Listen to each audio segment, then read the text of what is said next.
empty meadows I wind and wander to pierce the seal and loose the shadow that pulls me under places that should not be disturbed. All that I would cast away, watching giants fall from myself or from another. Trade the spirit of its color, bleeding into gray, crumble to the ground, a titan coming down.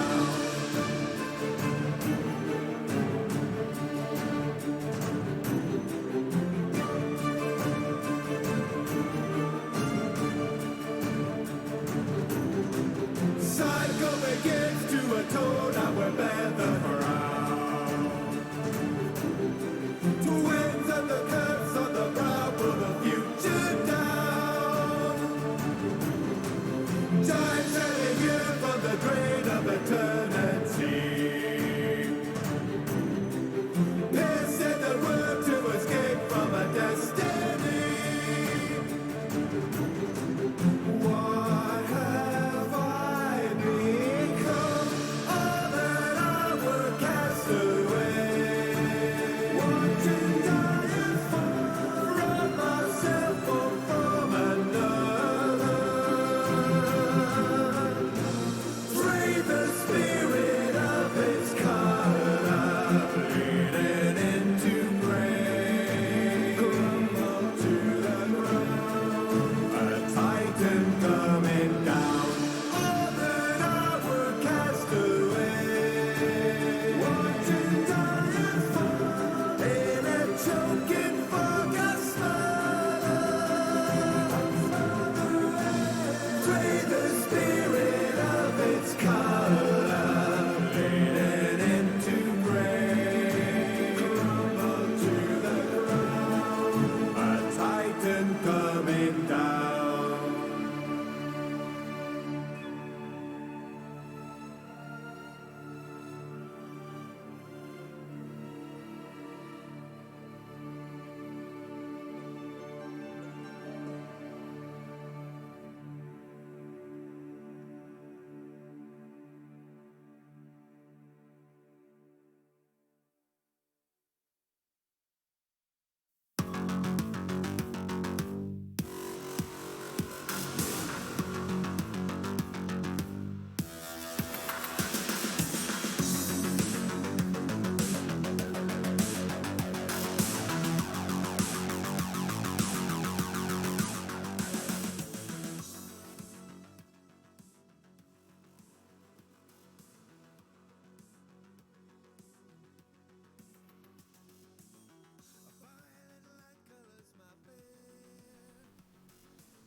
Good morning, friends, and welcome to another painting stream. Hi, I'm Andrew, also known here in the internet as Thanatos, and this is my painting stream, where I go online in the mornings and I put paint on minis. Today we are continuing work on some of these Black Templar that I have been working on. We're going to try and work on shoulder pads, sword hilts, that sort of stuff. It's going to be very calming and relaxing and slightly repetitive. Also, a very happy birthday to my friend Josh, aka Harwich. I doubt he's in chat because he very rarely visits me, but maybe he'll watch the VOD. Whatever. Happy birthday, Josh. Welcome to being so incredibly old. Yeah. Anyways, let's pop over to ZoomCam and just get to work. Because, although it doesn't sound like a lot to do, basically, all I want to get done today is a couple of small details. This figure needs a wash. So you can see how bright this rock on his base is. That needs to be less bright. And I want to get some detail in with a wash. So that's a pretty quick, easy thing to do. And then, I'm trying to get this in focus and I don't know. Yes, that's focus-ish? Whatever. I want to do the sword hilts for all 3 figures that I'm working on. I'm trying to complete 3 figures this week instead of 2. I did 2 last week.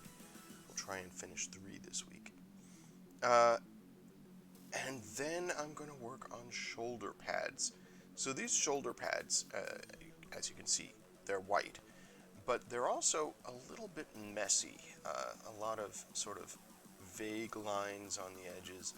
And you probably can't see it from your perspective, but I can see that that first coat of white is a little thin. You can see some of the brush strokes in it. It doesn't look great. And I want to try and get a slightly smoother look to those shoulder pads.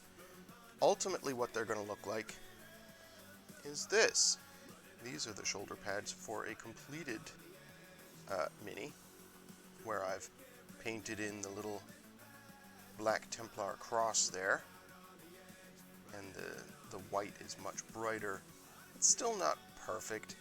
White is really, really hard to work with, but I've got a little bit of a gradient in there, and yeah, it's pretty darn good. So that takes time. It's a arduous, time-consuming process, and I'm going to try and do that for 3 minis, which means 6 shoulder pads today. So, we'll get to that. We'll get working on that soon. But first, I think sword hilts, because that's going to be relatively easy. For the sword hilts, what we're going to do is we're going to use flat brown for the grip, and we're going to use this mustard yellow, which they call dirty brown. Or nope, that's khaki. Where's my dirty brown? It's hiding somewhere. Use dirty brown for, there it is. Filthy brown, sorry. Filthy brown. For the sword hilts, which ultimately we're going to paint a little gold leaf over. But we'll start out with those 2, and it should be... I figured do something to start the stream that actually has some impact, and I'll feel better about myself because I'll actually be doing painting.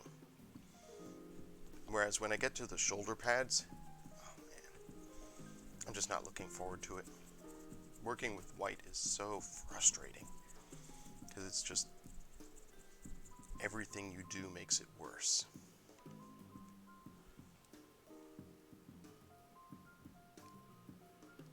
Go. Bloop, bloop.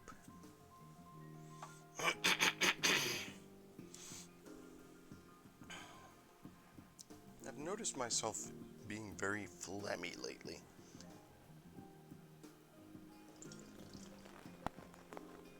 I don't know if it's a dehydration thing. I don't feel any other symptoms, so I don't think it's a illness thing. Could possibly be a stress-induced thing. Who knows? Where's my... Okay. So, let's start in on these, because you can see, well, maybe you can't, but right there, there's a little bit of the grip of the sword that is visible. And I'm doing that in a brown so as, you know, to indicate that it's sort of a leathery grip.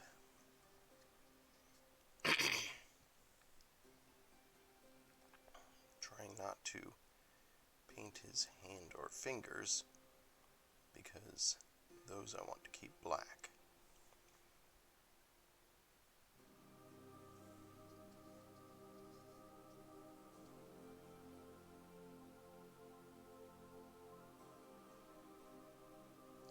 this wasn't going to take long. I can probably do all 5 of the remaining figures that I have very quickly. Just in terms of what I want to get painted here on the sword hilts.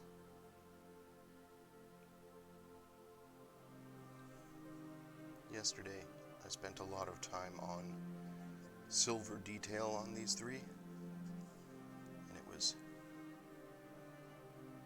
more time consuming than I had anticipated. I was hoping I could get all 5 done, but I was lucky to get 3 done. Actually, one of them I still haven't finished the inside of his shield, so we'll tend to that today as well. My hope is to have everything except for the edging and the symbol on the shoulder pads and the snow on the bases done on these 3 by the end of today's stream, so that tomorrow, well, I'm sorry, Friday, I can do Finishing Friday and finish these 3 figures, leaving me with only 2 remaining to go.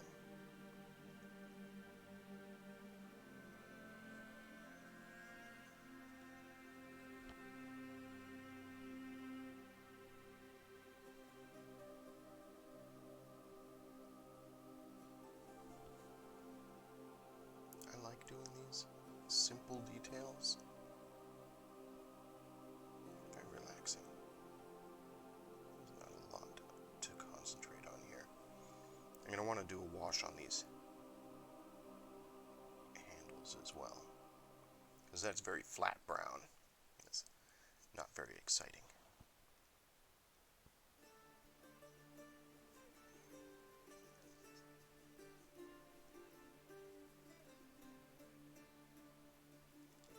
So at work yesterday, I started putting together the terrain for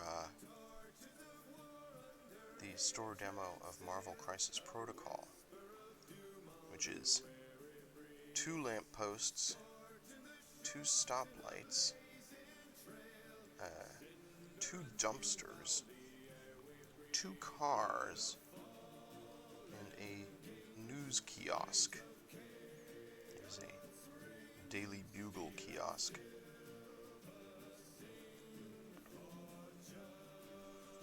All of which, in the context of gameplay, can be grabbed and thrown by superheroes at each other.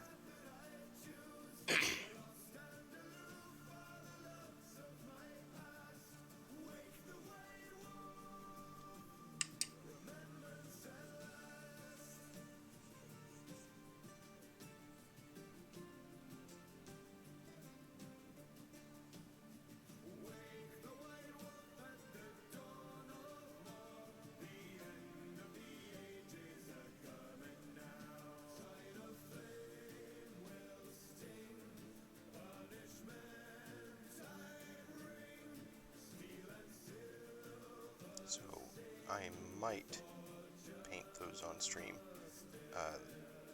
Most of them are going to be fairly simple to paint. Well, the dumpsters, lampposts, stuff like that should be relatively simple. There's the 2 cars. I want to really do some fun stuff with them when I paint them. One of them is a classic taxi cab, in that it has a little taxi sign on its hood, and I want to paint it as a yellow checkered cab. I don't know if anybody knows what those are anymore. Maybe it's a sign of a bygone era. I think they still read as taxi cabs, even if people don't see them on the streets anymore, because everything's Lyft and Uber these days.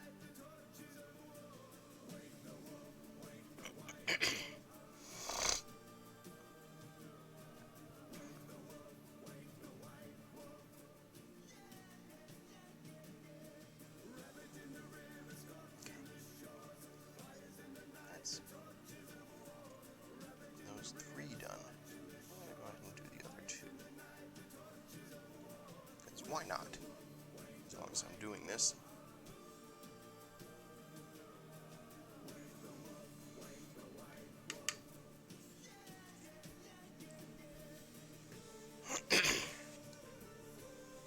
Oh, man.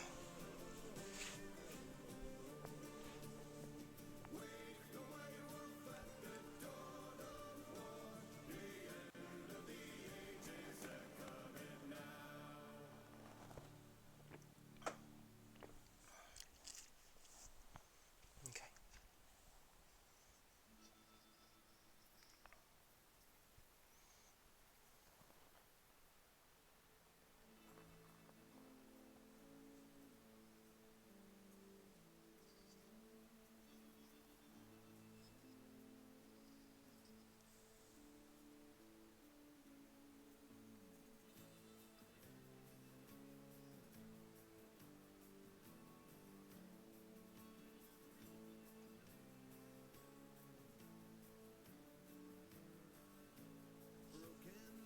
Like I said, pretty quick work.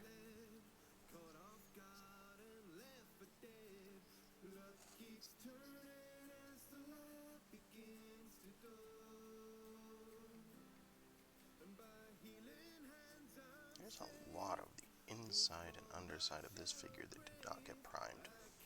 I was kind of sloppy with my priming on these guys. Sort of an overreaction to a priming job I had done on the Blood Angels that I'm working on, where I over-primed them and the primer got into the model, into the mold, and basically ruined a couple of the details with just gloppy, thick, heavy primer.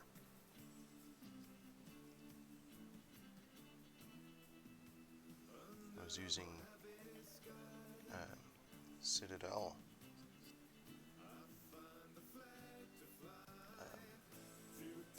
Chaos Black spray-on primer, and in my experience, the Citadel primers are temperamental. Pretty happy with that face.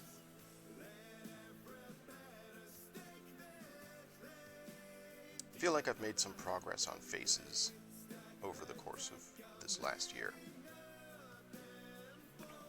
I'm getting better.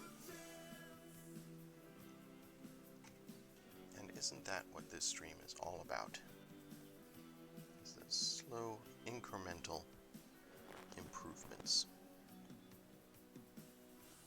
over the course of months.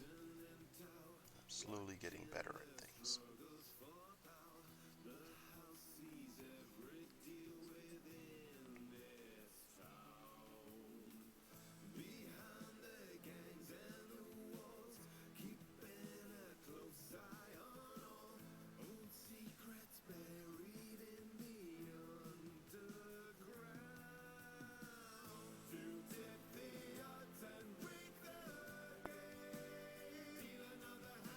So this is the last of those handles that we need to do. And then we'll do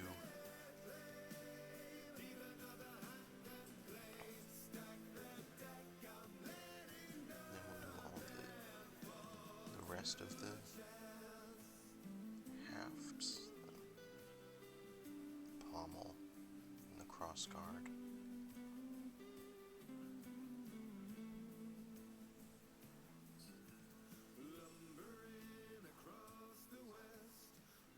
Definitely see that this guy has a lot less detail than the others that I've been working on. No silver at all on him, except his shield, the front of his shield.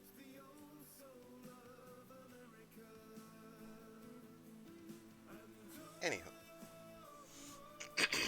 alright, let's do the gold portion, which again, we're doing that dirty yellow.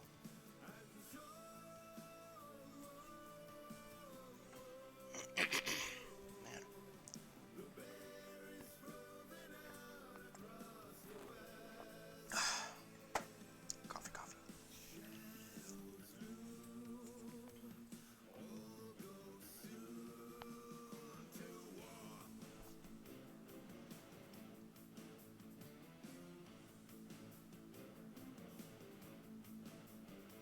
I love this as a base for yellow because it's dark, it's thick, and it achieves really good coverage even over a black primer. Yellow is a famously temperamental color to work with, so it's nice to have a yellow where you can do just a quick coat or two and still get really good coverage.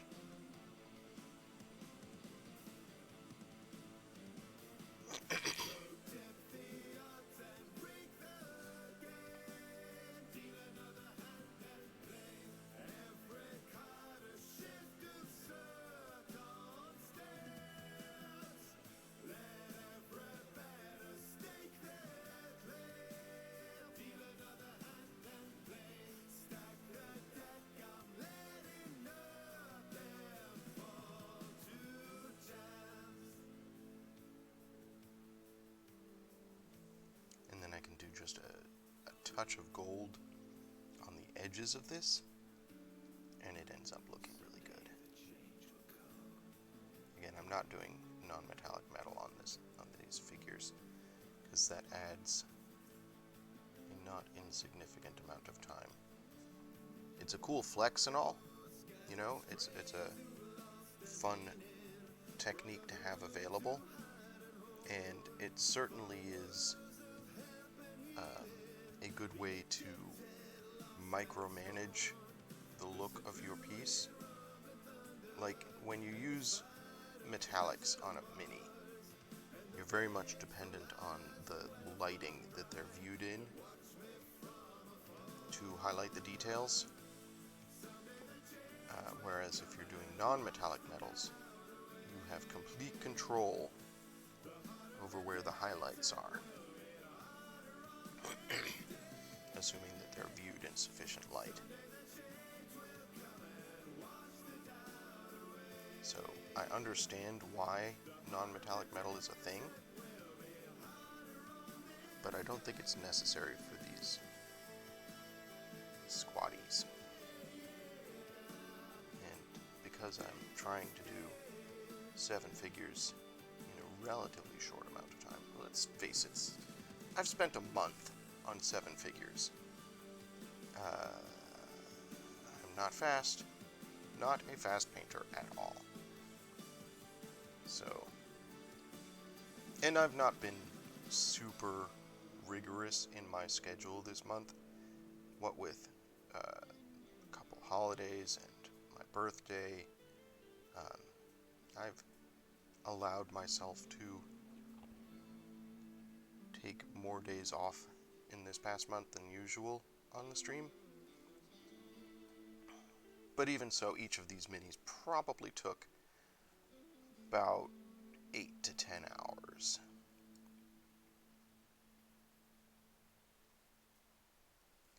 And there's 7 of them altogether. So, roughly 70 hours of painting. It would have been longer if I was trying to do NMM. I am going to do a project within the next month or so to practice my non-metallic metal, because I figure the only way I'm going to improve or get any faster at it is to just keep trying to do it. Oops, that was a little bit more than I wanted to do just there. That's fine. It's okay.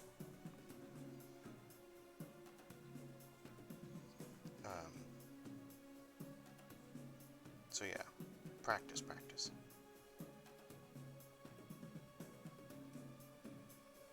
But this is not that practice. Also, I'm not super confident in my ability with NMM yet.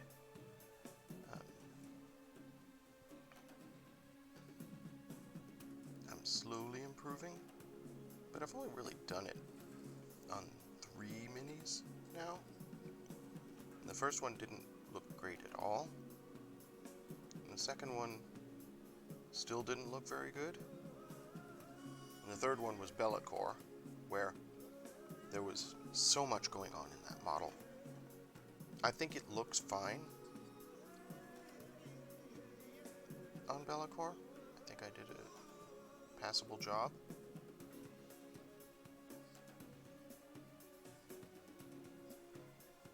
But I need a lot more practice before I can really say that I've got that technique in my wheelhouse, in my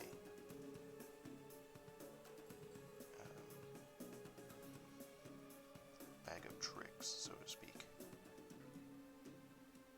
my portfolio.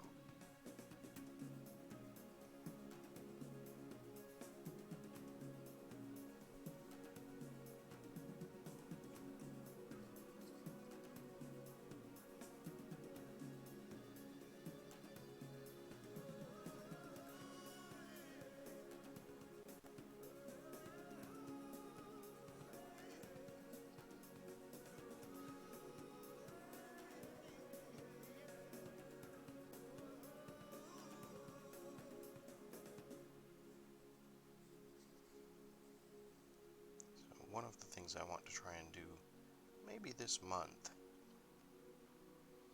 is get myself a D&D mini with a lot of plate armor and practice my NMM on it.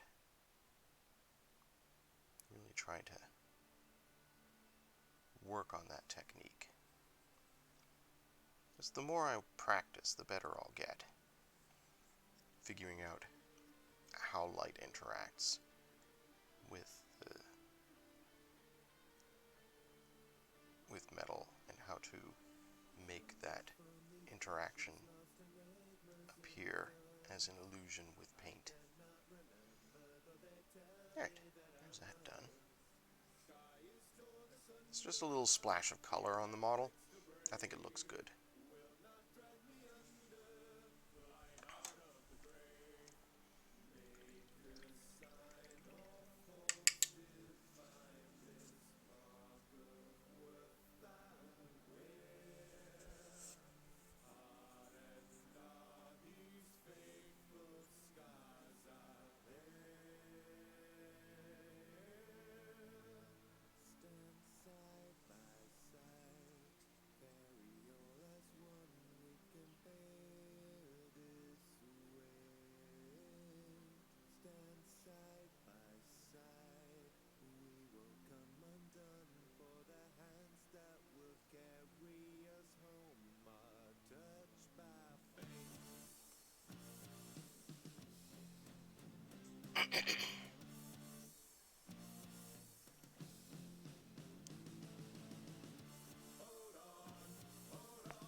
Trying to think what other techniques I really need to practice.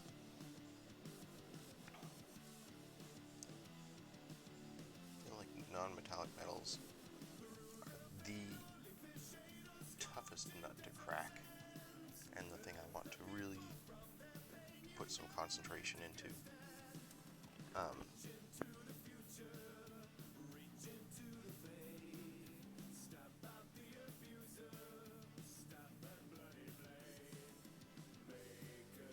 And it's really a combination of a number of different things. It's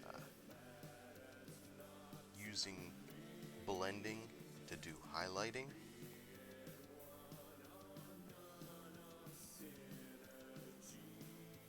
And I don't know, I've practiced my blending a little, but I don't feel that I've mastered it. That's pretty good. It's something I need to work on continuously. We did a good job on the sword, I think. I'm actually really happy with this sort of brushstrokey look, because it has a sort of a look of sheen to it. And that's just with matte paints. I feel that really worked well on the sword blades. You can really see it there. So, I'm happy with how that came out.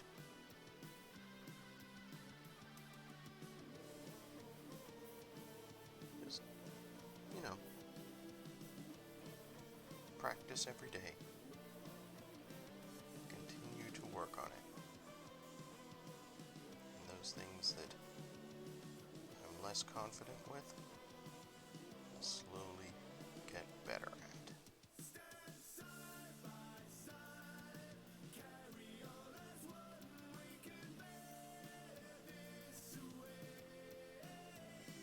As with anything. At some point this year, probably July or August, I'm going to do another Stormcast Eternal. I'm going to do the same Stormcast Eternal that I painted last year and see what improvements we see in my technique.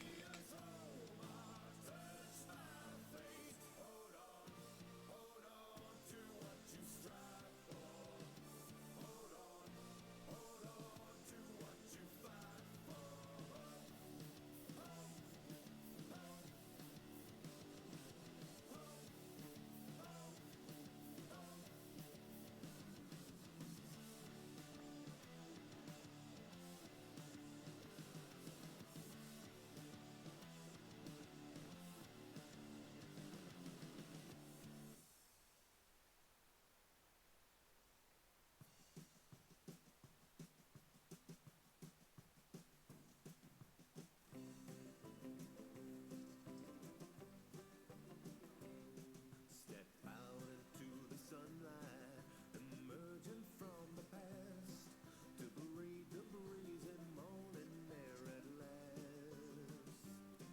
We walk the sunken highways. We talked a lot yesterday, or I talked a lot yesterday, about my hopes and goals for 2022 in terms of painting. And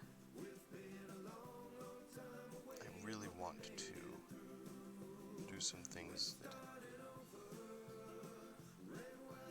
push the envelope for me.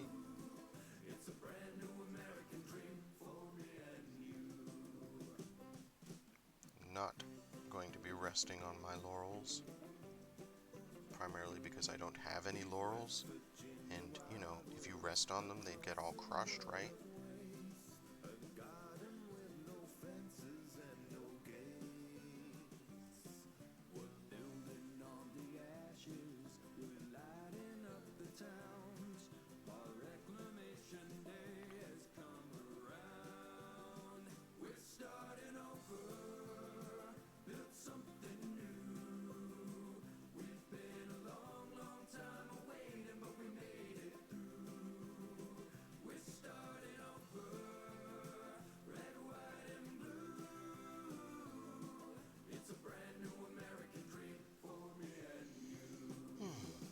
Doing this.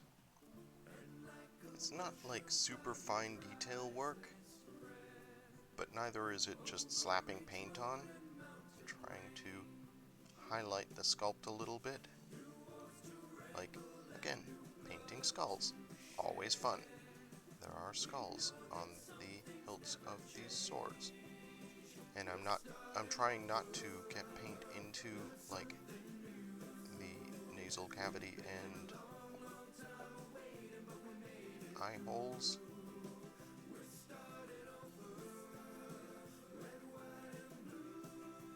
Oral cavity? Yeah.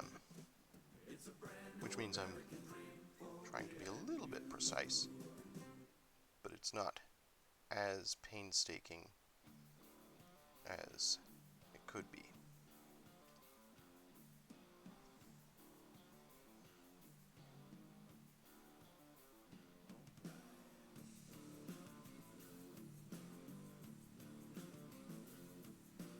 Now, oral would be mouth.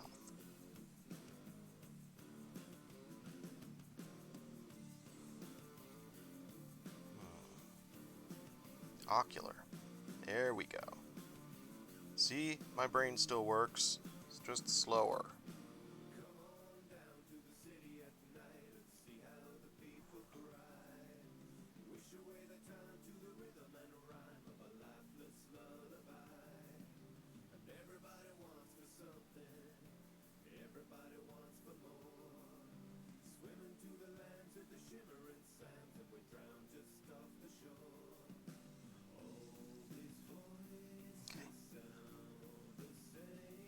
This is kind of slow work. And I do still have to do those shoulder pads. But that's two sword hilts done. I realize at this point I'm just procrastinating on the shoulder pads. I don't want to do them, but I have to.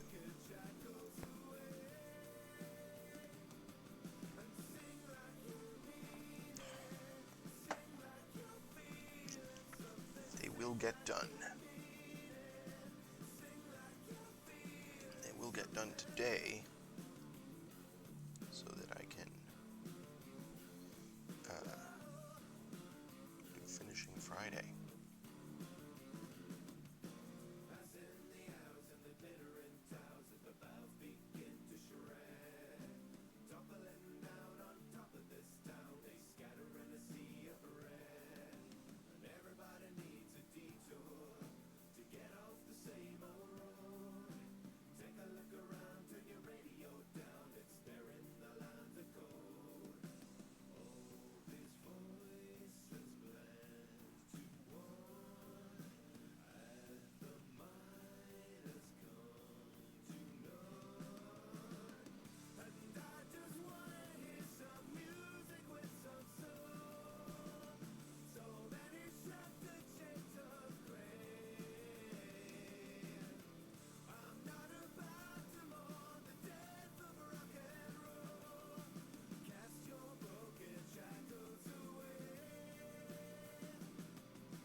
Could stop after I'm done with this sword hilt and move on to shoulder pads.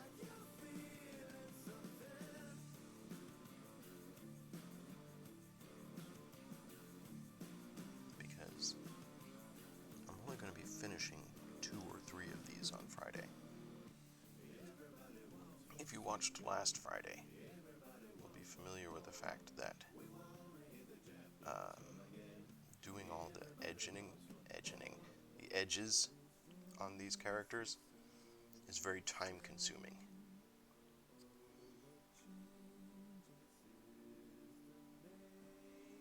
It's just a lot of fine detail. It requires a lot of concentration. So I don't know if I can do 3 in one day. I'm certainly going to try.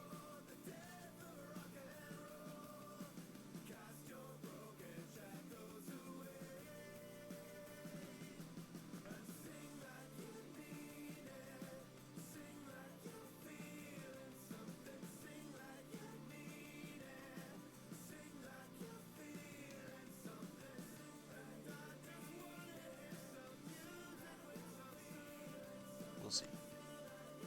We will see what I can do finishing Friday. But the more I prep today,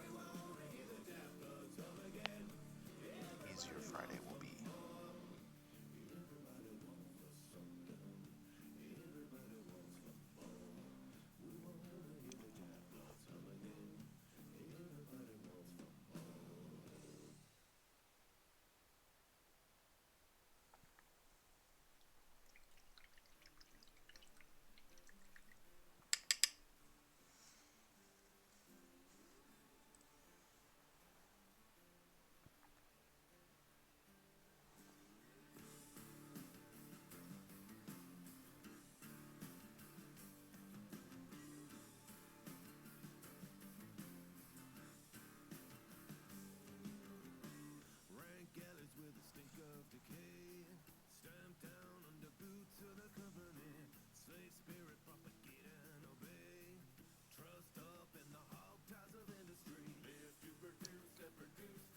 So chat, I think the time has come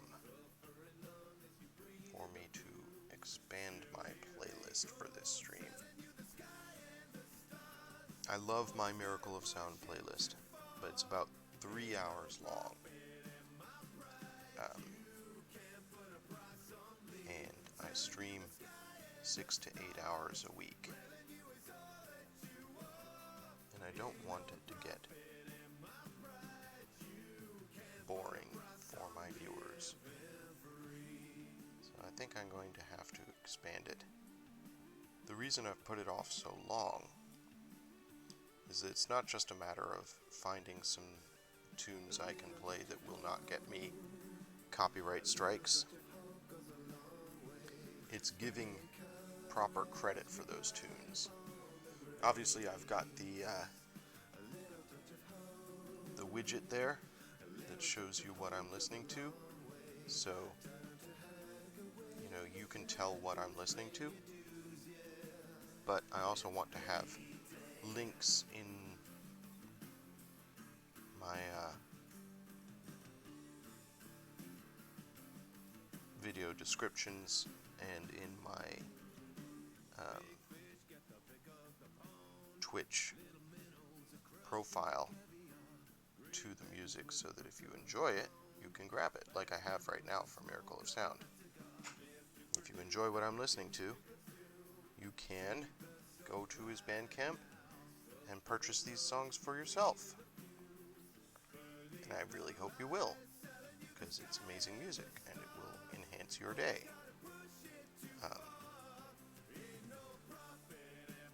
So I would have to add a bunch of links, and I am essentially really, really lazy and don't spend a lot of time working on my stream when I'm not streaming. Maybe this is just a broader generalization. I should spend more time working on my stream when I'm not streaming.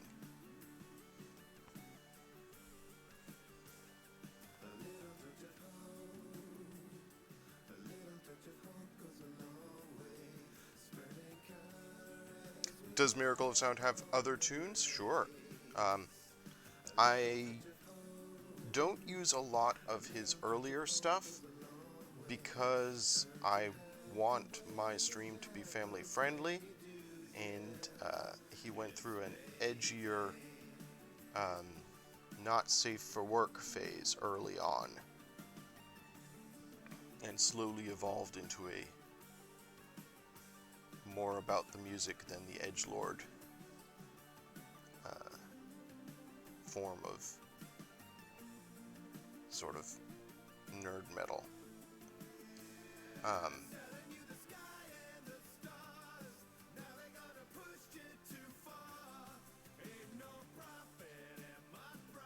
So I could probably go a little deeper into his catalog and add more to my list, and I probably should.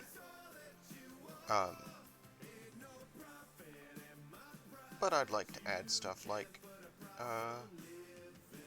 the Arcade Spirits soundtrack, which Two Flower has very kindly made available, because when he licensed the music for the game, he very specifically licensed it to be publicly performed. And Big Giant Circles. I love Big Giant Circles. So maybe between those two, it would add enough variety to the soundtrack to keep things from becoming monotonous. Because there are definitely times when I am not talking, and the music is the only thing you're hearing. So I want it to be entertaining and not repetitive.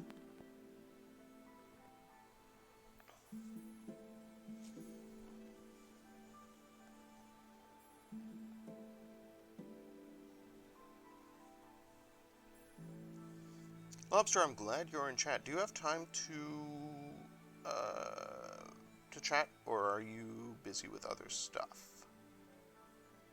Because I was thinking about stuff today, this morning, and I want to sort of pick your brain on matters botanical.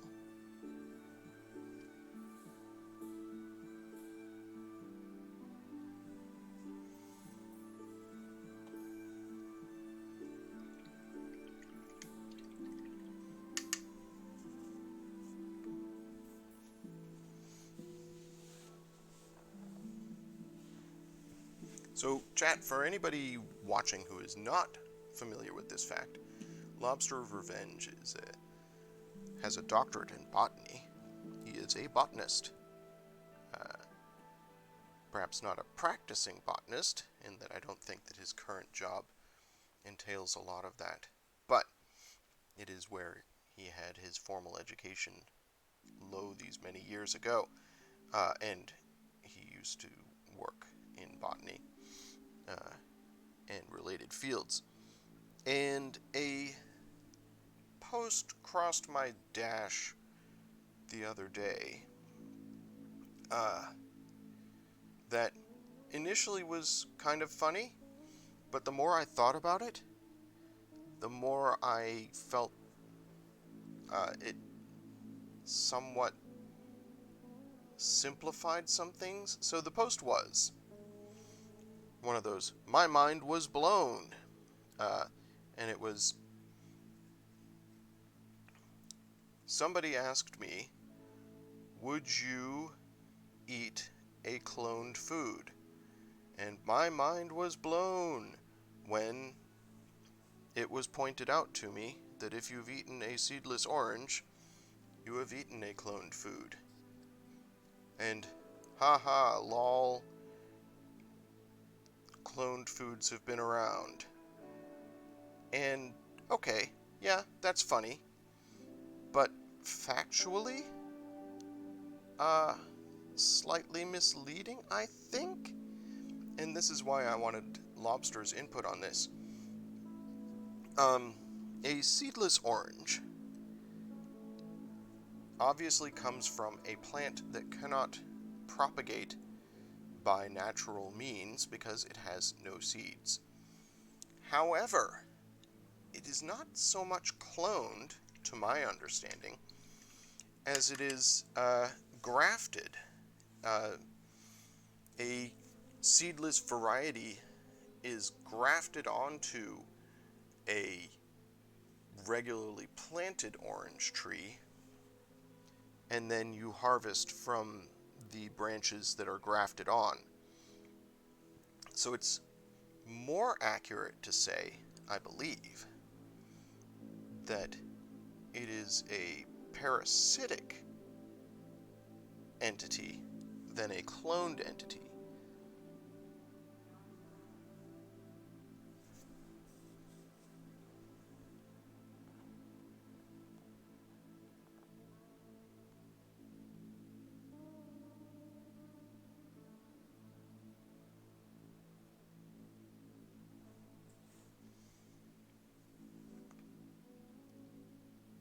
So, to my mind, there's a distinction between cloning, and perhaps this is just a semantic thing. In my mind, when you say cloned, you imply that the genetic material has been vat grown or something, or inserted into a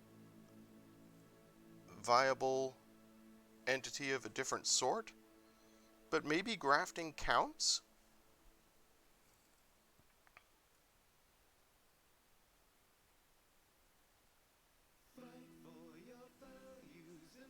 The more interesting question to my mind is, whence do you get the original oranges with no seeds?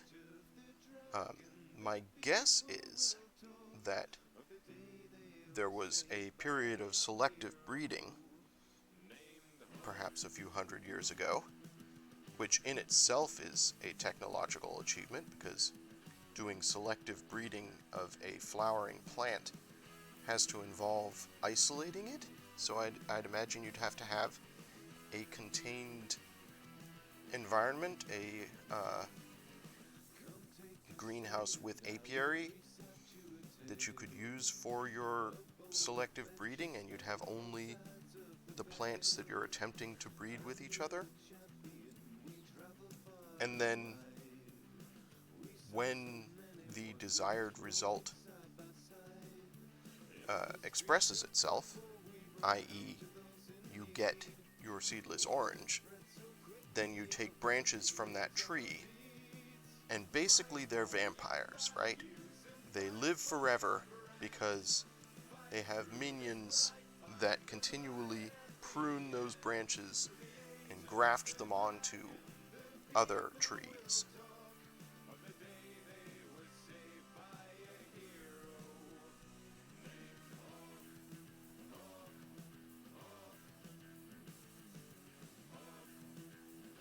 Many seedless are sports, rare mutations that were spotted, rescued, and maintained. Okay. So, it's a random mutation less than a selective breeding thing, where some orchard owner discovered seedless varieties and kept them around in spite of their non-viability as a breeding stock.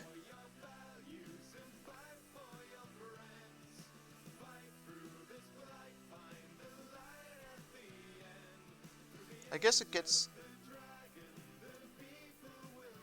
you get a similar argument when people talk about genetically engineered foods, and should there be a distinction between genetic engineering achieved through selective breeding and genetic engineering achieved through more precise manipulation of the genes of plants using technology like CRISPR.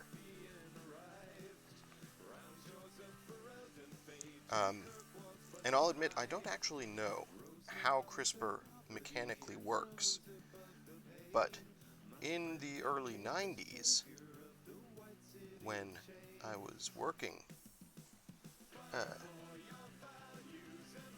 with lobster and we were doing studies regarding genetic manipulation and the generation of new corn varietals, genetic manipulation at the time was literally very scattershot. Literally in that the way it was achieved was you would isolate the genes you wanted expressed, and then you would fire them physically into the nucleus of viable plants and hope that it grafted its way into the genes of those plants. Now, obviously, this works, but you're going to have a lot of chaff, so to speak. You're going to have a lot of things, examples of it not expressing properly.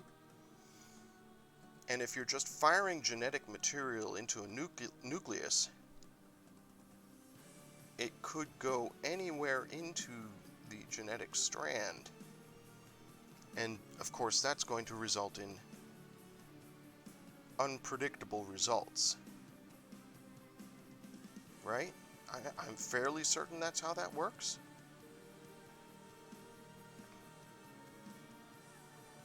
So those genetically modified via manipulation of the genes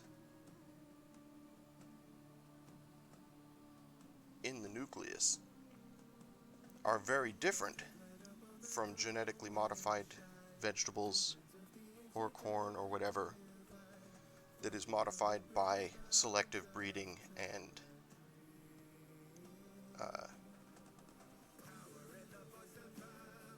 trying to isolate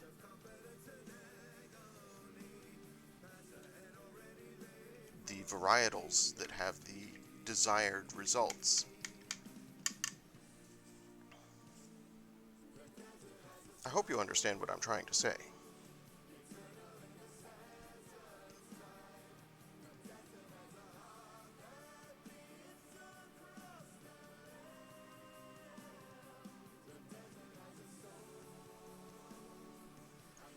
Yeah, definitely you'd have to have a large system of breeding after you've modified the DNA.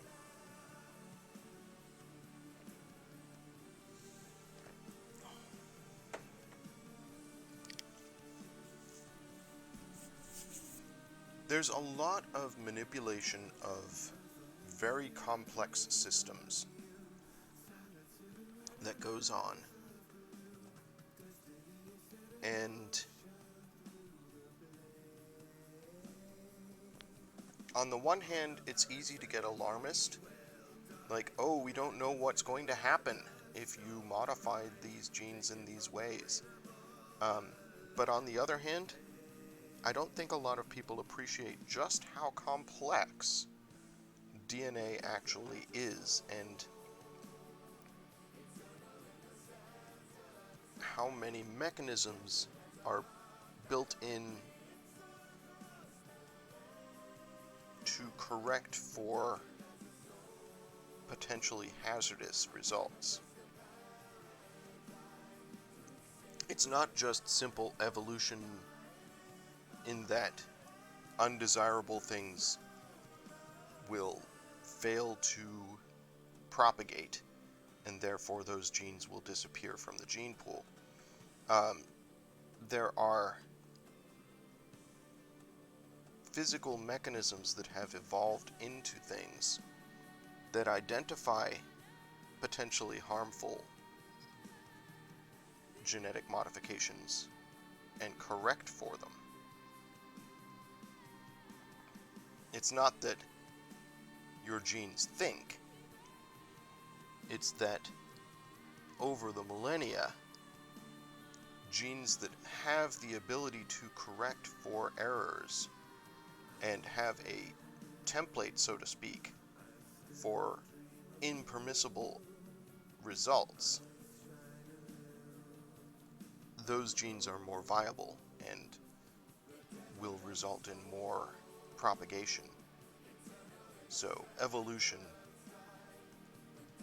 leads to self-correcting genes.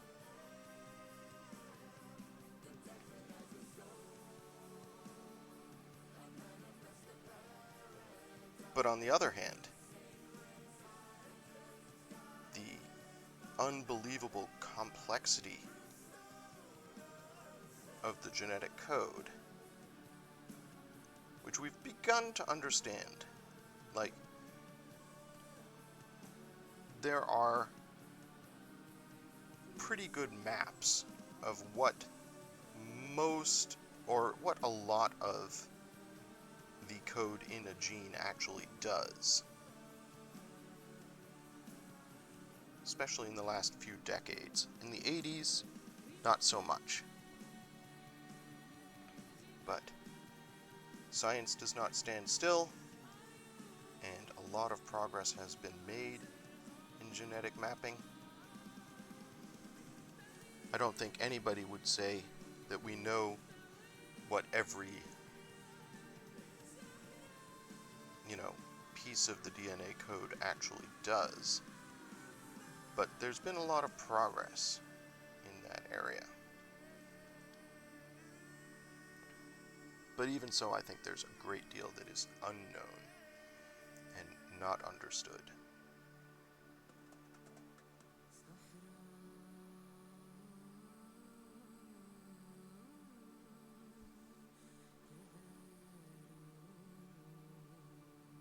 I'm fascinated by complex systems like that. And similarly complex systems are evolving in man-made things.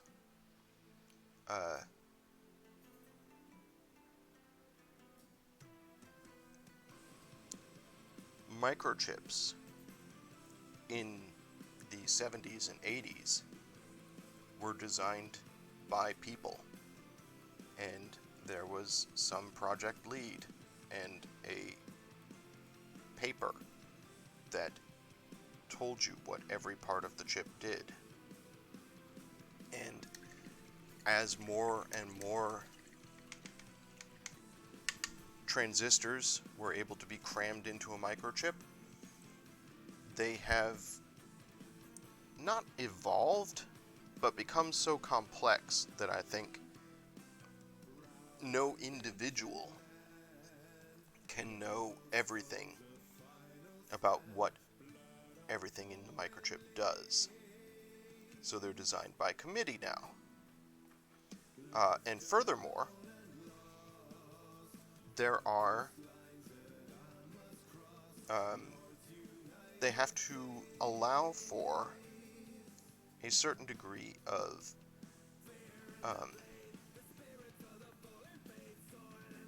variance in the manufacture. When you get to a certain point, it is cheaper to build redundancies into the chip than it is to make the manufacture flawless. So there are a lot of redundancies in chips, and that requires systems that identify when a portion of the chip is not working properly, so it can shunt to a portion that is working properly. It's getting closer and closer to a place where microchips are grown rather than manufactured, in that they are taking on a lot of aspects that you would anticipate in a biological entity rather than a mechanical device. I read an interesting thread a couple years ago about microchip design and manufacture, where it was pointed out that if a flaw in the design is discovered at this point, with the complexity of microchips being what it is, and the redundancy and the necessity for and the expense of redesign, it is cheaper to gate off flawed areas of the design of the chip than to redesign it. So there are parts of modern microchips that are not used because they don't work. Well, they don't do what they're meant to do, but they're still there in the chip.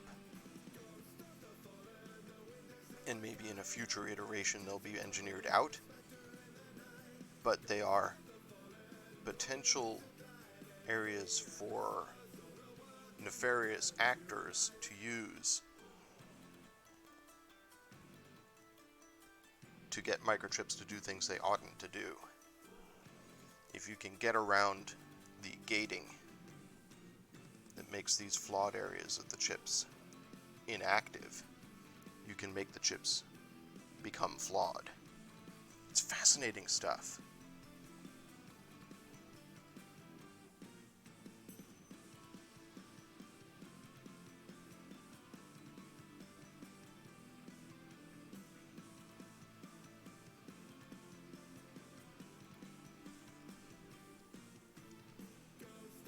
Lobster points out that in genetic manipulation,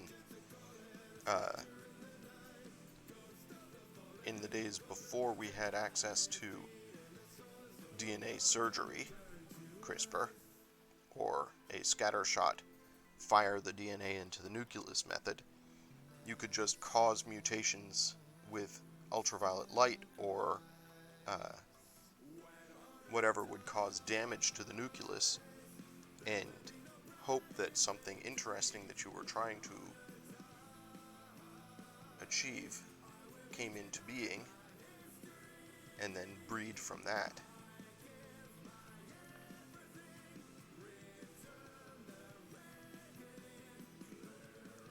So genetic manipulation has been around for a while, and is becoming more precise as we learn more about how genes work. Fascinating stuff. What other extremely complex systems that we don't really fully understand are part of our daily lives? I'm sure there's other good examples.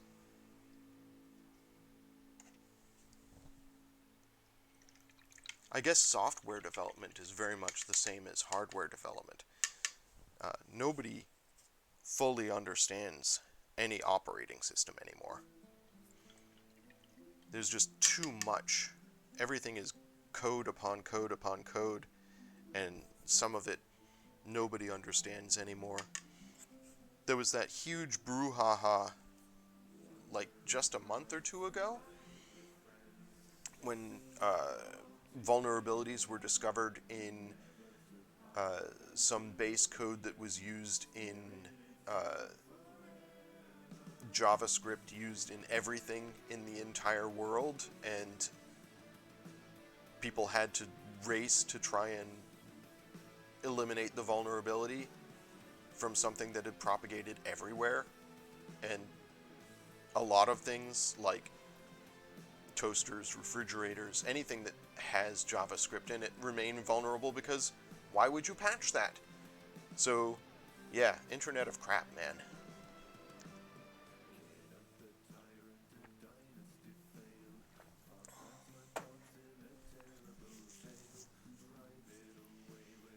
Ridiculously complex systems that nobody truly understands.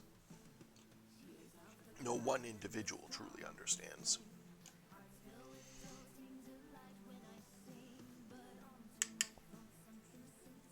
This leads me back to The Matrix, which is, they're flawed films that I don't feel philosophically fulfill the promise that they make, but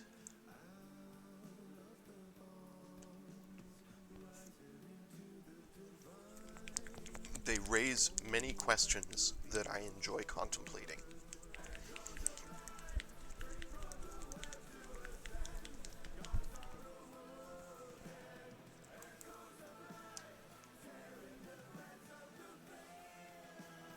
In Matrix Reloaded, the second movie, they introduced the idea of exile programs and programs that breed. Like there's a child program you meet, and she's in the new movie too.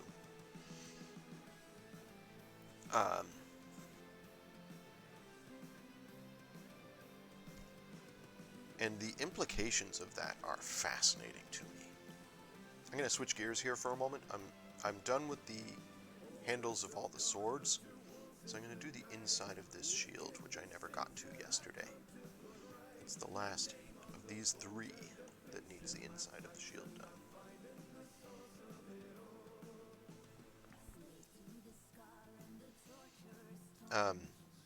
But the notion of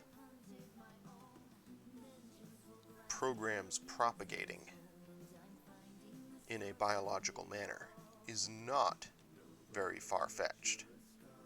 I think we are virtually at that place now, in that I think increasingly as we move forward, software development on complex systems like operating systems and net browsers and things like that is done from compiled libraries, and at some point it feels inevitable to me that it's going to be faster and cheaper to develop software by having a program write a variety of softwares and choose the one that works best. And then we're doing just exactly the same thing as genetic manipulation. We're going to have a variety of programs generated by other programs, compiled from blending libraries of software. And the software engineer's job is not going to be to write code, it's going to be to prune the code that is generated and figure out which programs do the desired work in the most efficient manner, but we won't really know how they work anymore. Like, you could reverse compile them or look at the code that's generated, but if anybody's looked at if you ever look at the code that is generated by a word processing software to represent the document, it is painful to look at. A computer can translate it easily and take that code and make your document so that you can print it, but it's not pretty, chat. It is a mishmash of hashtags, of different, like, chapter headings that are never expressed but still exist in the document, or font changes. More complex systems result in unanticipated, harder to read code. And at some point it's going to reach a state where it's completely illegible, or almost completely illegible, except to some very dedicated people. And perhaps they will be judged redundant. As long as the code does what you want it to do, who cares how it works? And that's where things get sticky, because you have to care how it works, because if you don't, there could be something in there that doesn't work. And when that something comes to the fore, or a malicious actor takes advantage of it, you're screwed.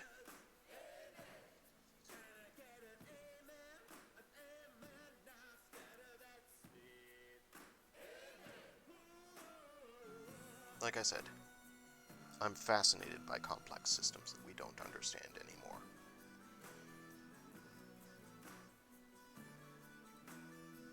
I guess it's the corollary to the idea that any sufficiently advanced technology is indistinguishable from magic, is that magic is impossible to fully comprehend, or is sufficiently complex that the majority of people don't comprehend it, and a sufficiently complex system is incomprehensible.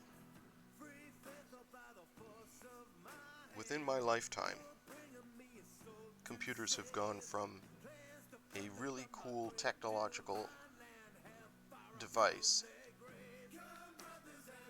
to incomprehensible magic boxes. And it's only going to move further in that direction.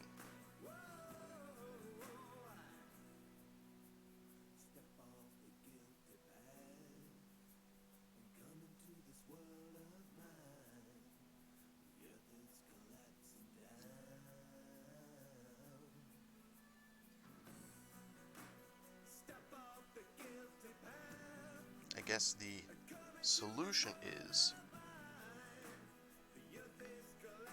to have technology built that helps us to understand the complexity of those systems. We need technology to understand our current technology.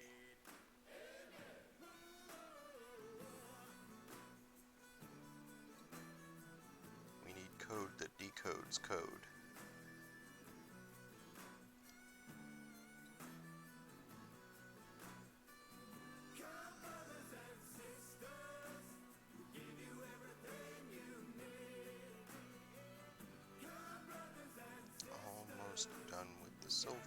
this piece. And then, chat, I have to work on shoulder pads. I've put it off for as long as I possibly can. I have to do it.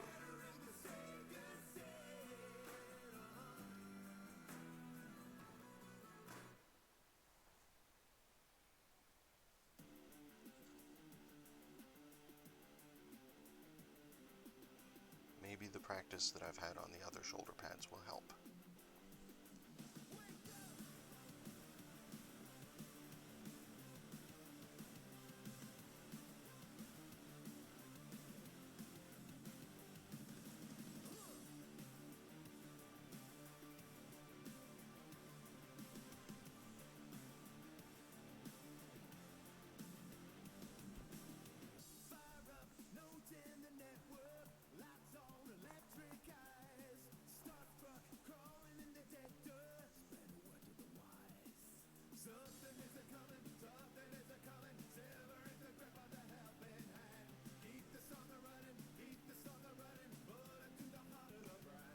Well, thank you, Lobster, for helping me think through that line of thought.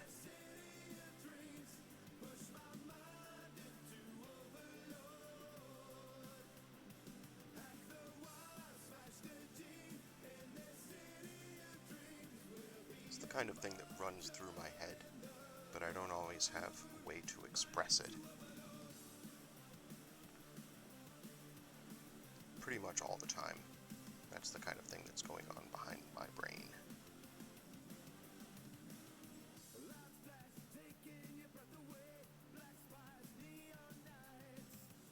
Okay. Just doing the power nodes on the inside of this shield. Again, this is an area that nobody's ever going to look at but me, but I know it's there, so I want it to be done properly. And then we'll work on the shoulder blades.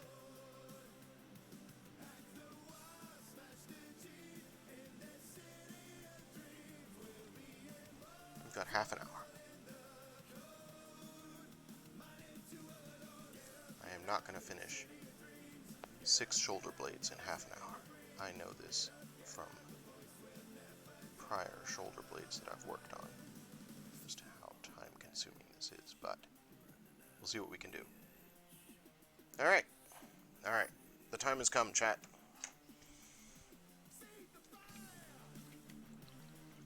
So we're going to get out 2 shades of white, and then we're going to do some blending. We're going to hope that the brush strokes are not too obvious. Switch brushes. I'm going to use my insane detail instead of my psycho brush. The psycho brush is good for edges and very fine detail, but these shoulder pads have slightly more surface area. And the 2 shades of white we're using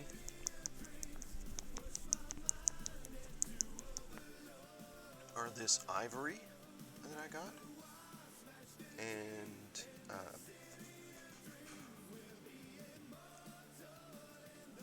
guess my off-white,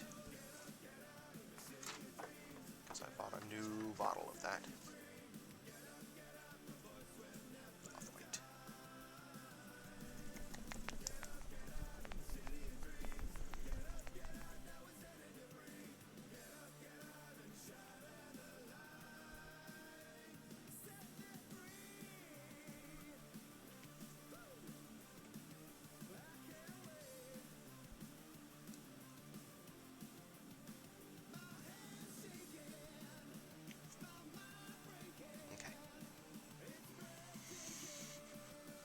Let's see what we can do in the next half hour or so.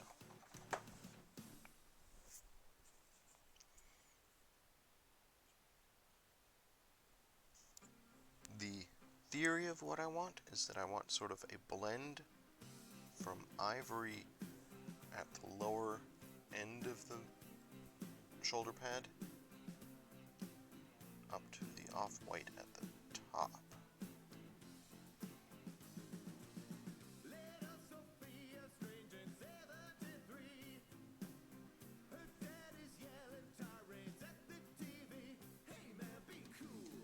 is over the deck tan base coat that I did.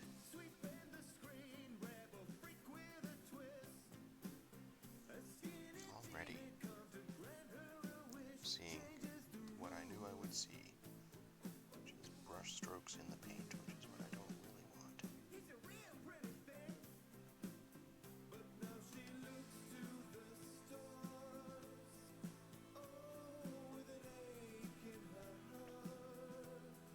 Then let's do a little blending.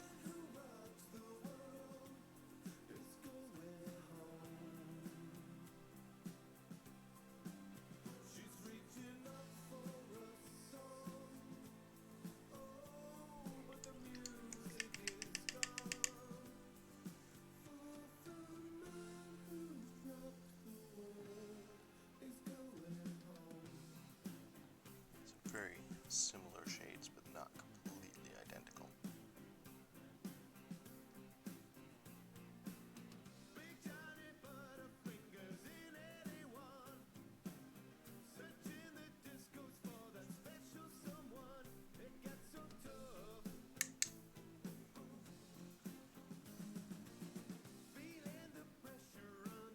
Two off-white.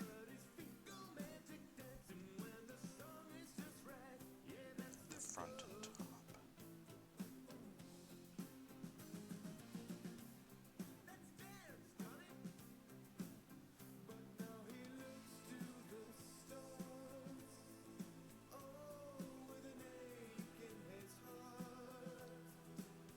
Oops, got a little hair in there.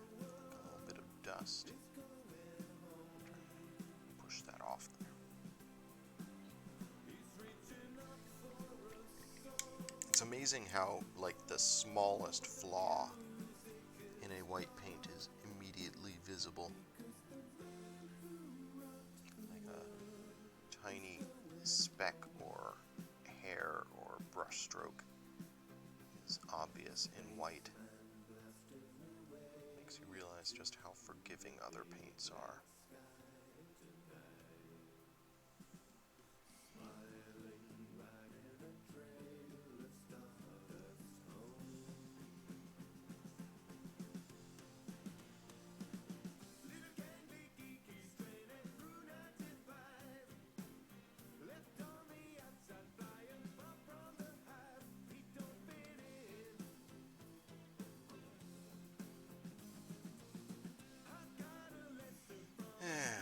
And then it's just layering.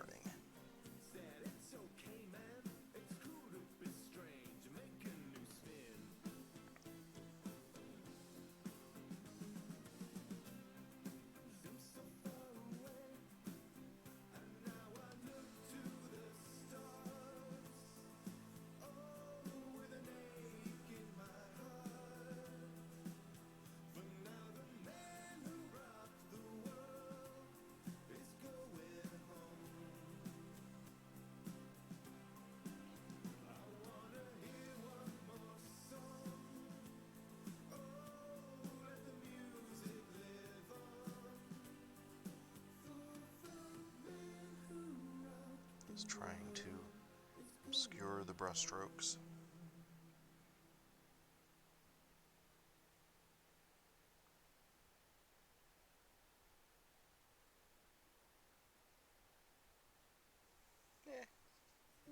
Passable.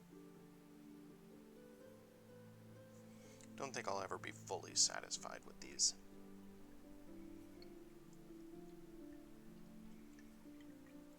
But compare that shoulder to that shoulder.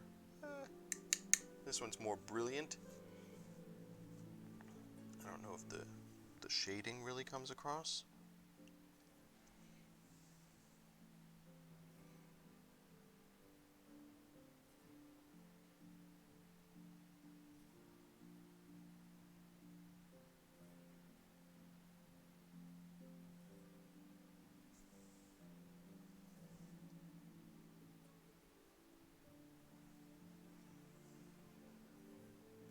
But certainly this shoulder is brighter.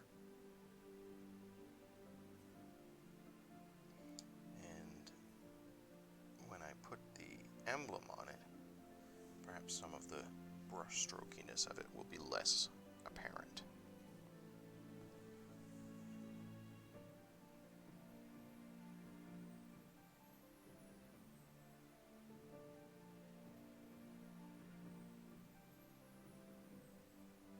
Yeah. You reach a point where you just have to say, fine, be what you are.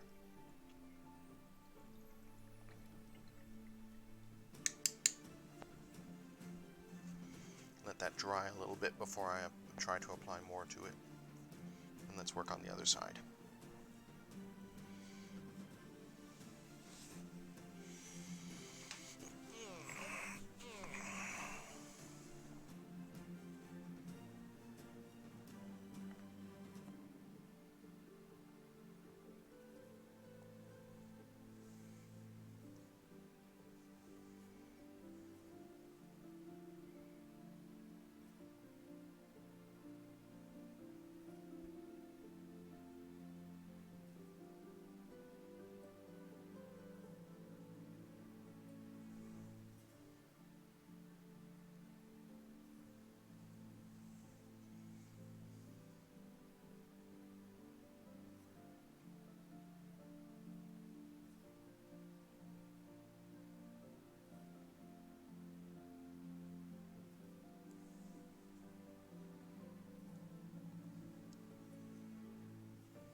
Maybe the trick is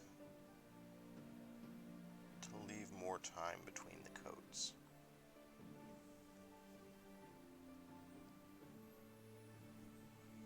So it has more time to set.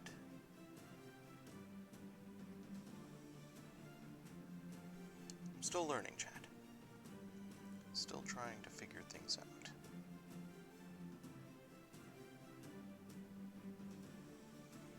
Get some of my deck tan so that I can have a darker shade in the corner there.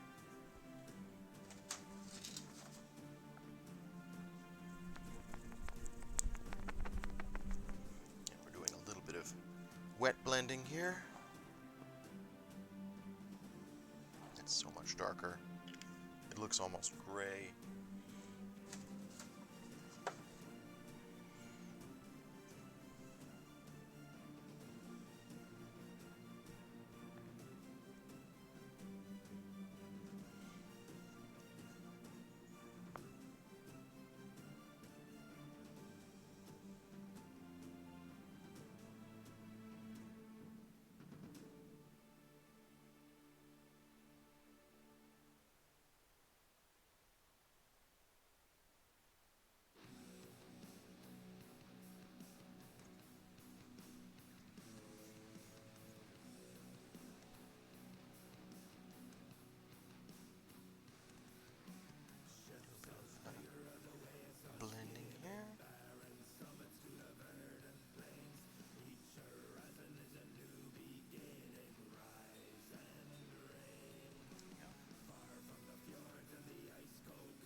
brighter white on this side without messing up the paint job.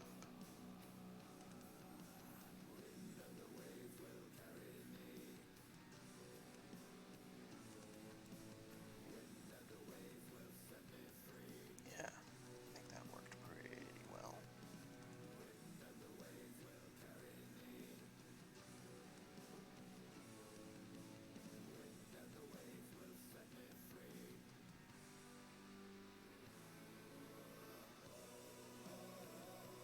Still brush strokes in it, but it looks organic.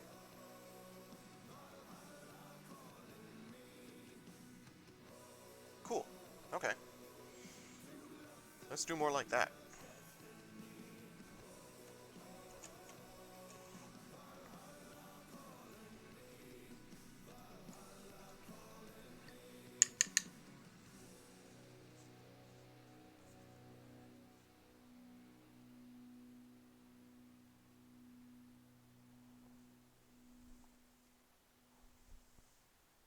Took me about 10 minutes-ish.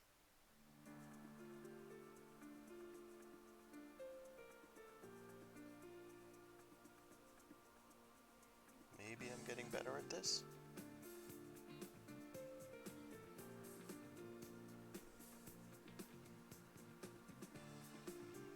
One thing I'm doing is putting the paint on much more thickly than I normally do.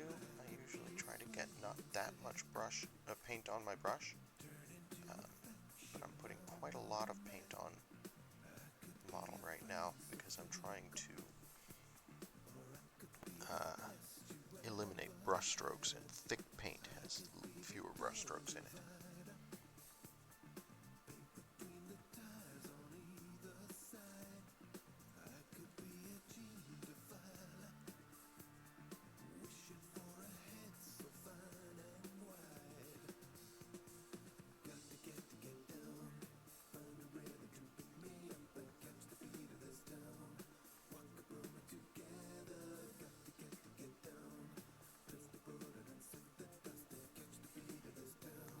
Blending.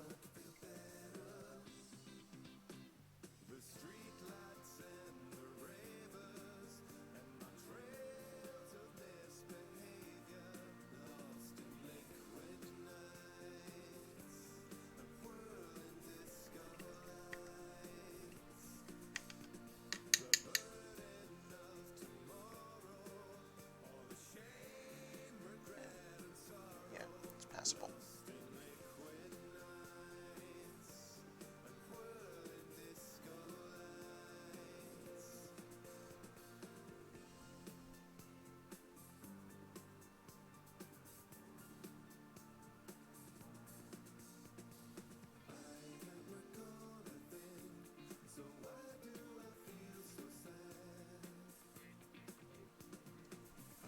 I think I'm getting the hang of this. Maybe?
I feel like the paint's very gloppy.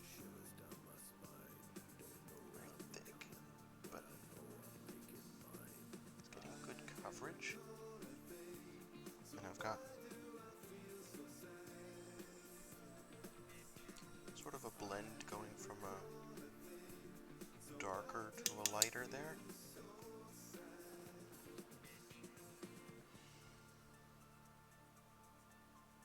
Not super happy with the transition right here, but that's where the symbol is going to go, so that's okay, right?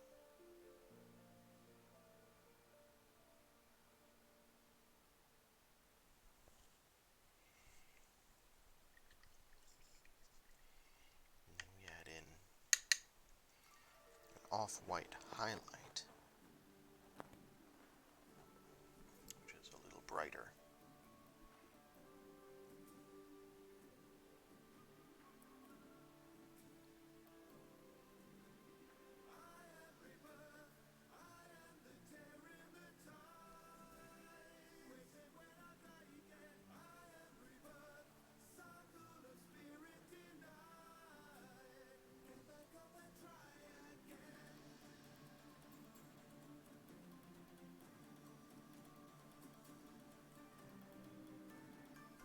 This one's more challenging here because it's behind the shield.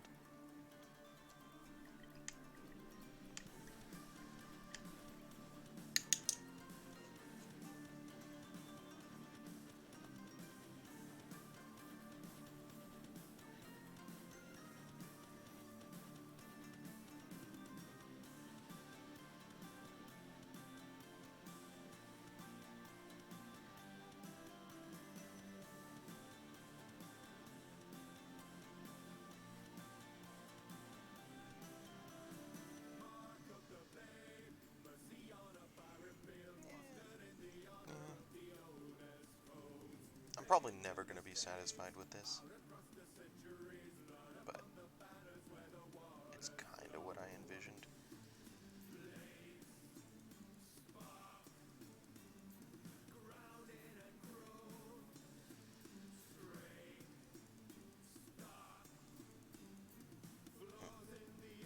Okay.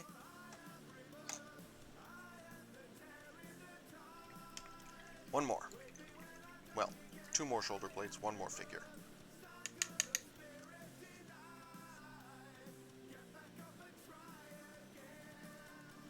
Trying not to kill my brush while doing this.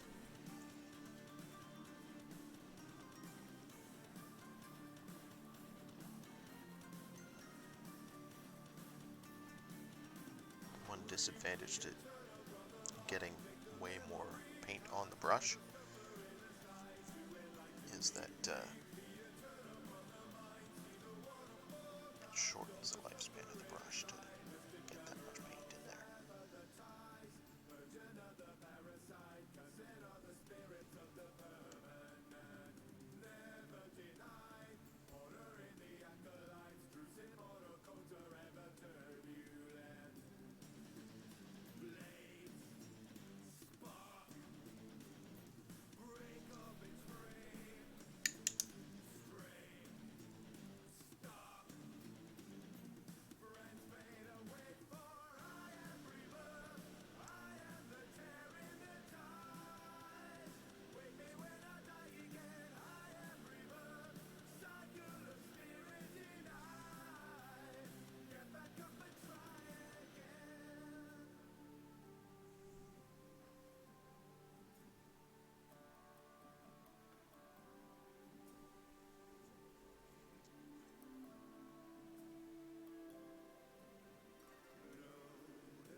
I don't know if it's working, chat, but it's the best I am currently capable of.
has turned very milky. A lot of white paint in my paint water.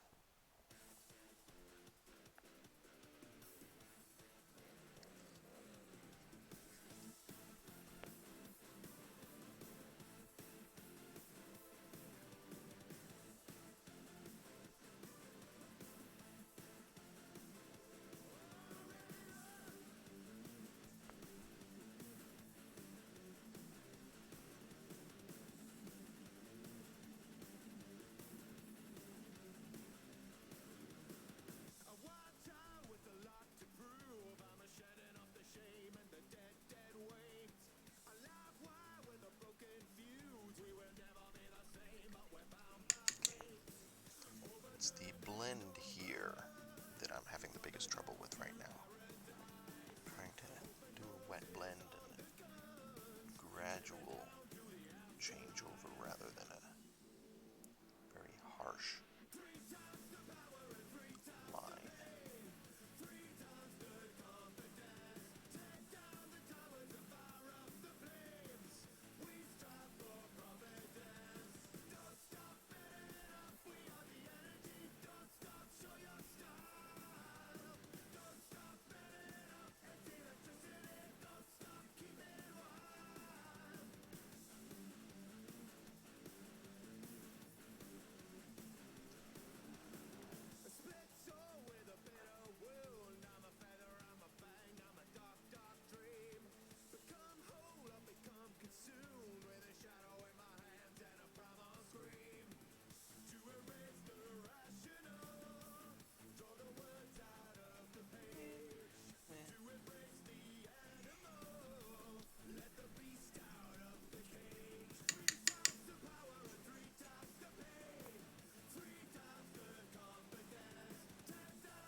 Alright, well, that's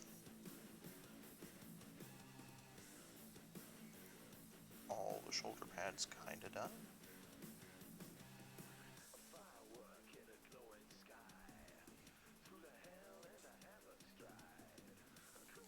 I don't know if I quite accomplished what I was trying to do, but sorta got there.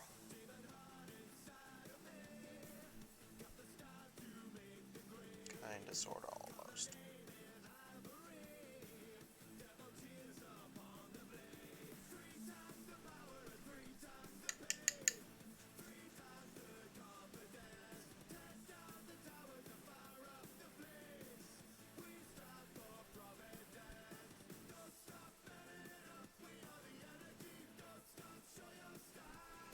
Do I have time to quickly do some black outlines on these shoulder pads? I've got 5 minutes. Let's see what we can do in 5 minutes, chat.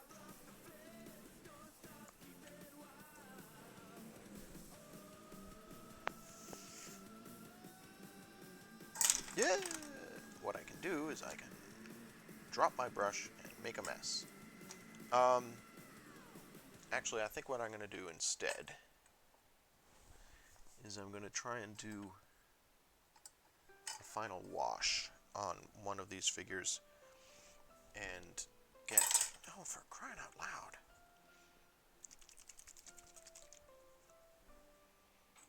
This brush doesn't want to stay in my brush stand.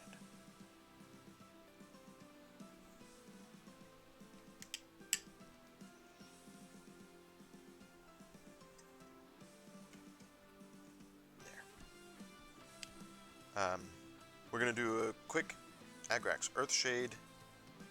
We're going to do a wash on the base for this unit, on his gun, on the handle of his sword, and then we're going to carry that over to the handles on the other two that I worked on today, because I did a wash on their bases yesterday.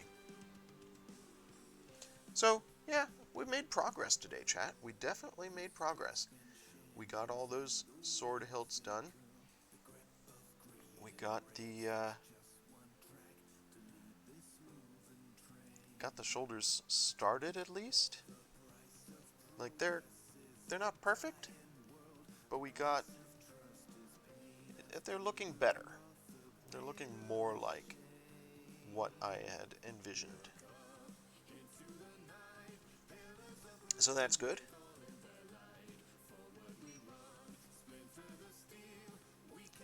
Um, Tomorrow I will most likely take the day off. And then on Friday, it will be Finishing Friday. Which means I'm going to do some edge detail on these 3 figures that we've been working on these last couple of days. I think that's pretty exciting. Thank you, Lobster, for joining me for my philosophical maunderings today. And for your scientific input. Very much appreciated.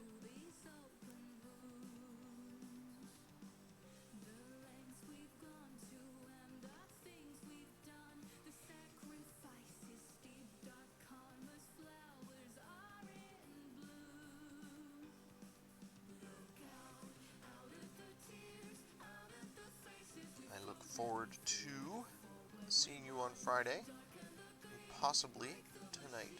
Well, definitely I'll see Lobster, but anybody else who wants to join us can join us tonight over at twitch.tv/MerrimanLion, as Amanda will be continuing to read from Snuff by Terry Pratchett.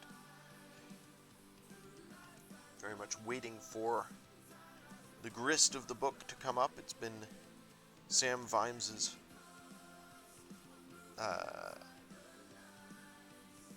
farm adventures so far, as he visits the Ramkin Estates, but I am certain we're going to get some interesting Discworldy stuff going on soon, probably involving goblins, because they're mentioned in the intro to the book.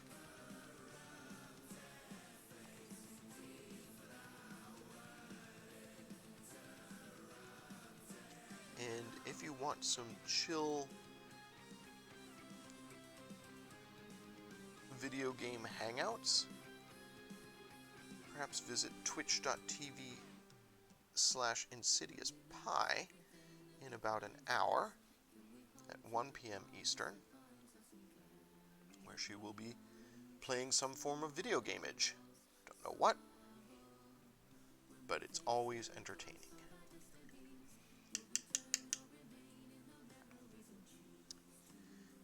Said I was going to get the sword hilt here. It is right here. Boop. That was a little bit much. Just wake that back a little teeny tad.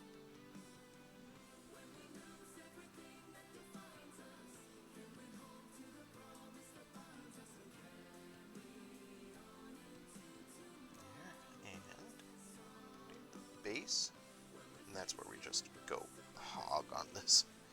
This is where we use all the wash. You just want it get right down in there.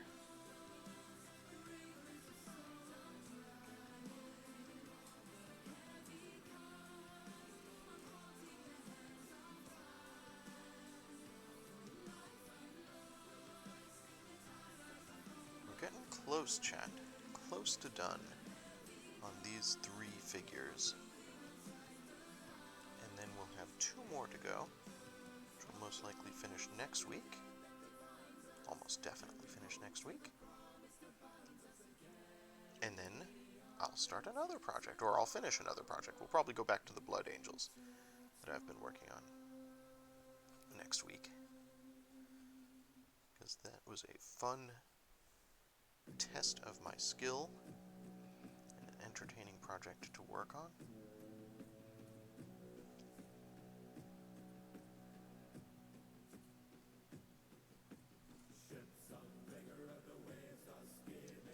We are very, very close to done for today's stream.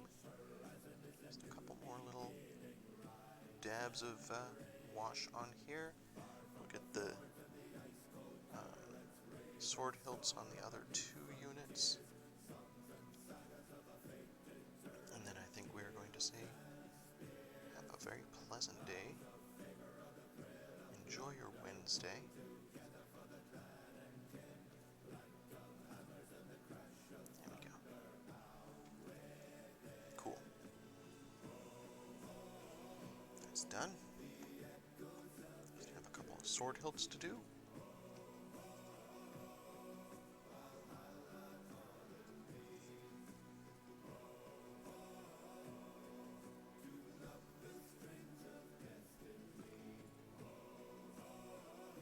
Washes are amazing, chat. It's part of what's making these Blood Angels that I'm working on such a challenge. Excuse me, is that I set myself the goal of doing them without doing any washes. Alright.